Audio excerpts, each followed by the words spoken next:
In this video, I'll show you how to set up purchase conversion tracking in Google Ads. Firstly, navigate to Tools and Settings, and under Shared Library, click on Audience Manager. Click the plus button and select Customer List. Click the plus button and select Customer List. Choose Upload a file manually, then browse your computer to upload your CSV file. Choose a data type and name your list and define the membership duration.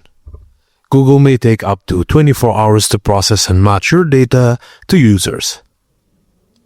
Now click on the Tools icon at the top right and under Shared Library, click Audience Manager to do it on the new Google Ads interface.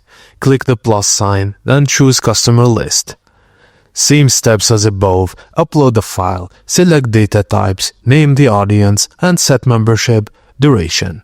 Now click Save and Continue to finish the setup.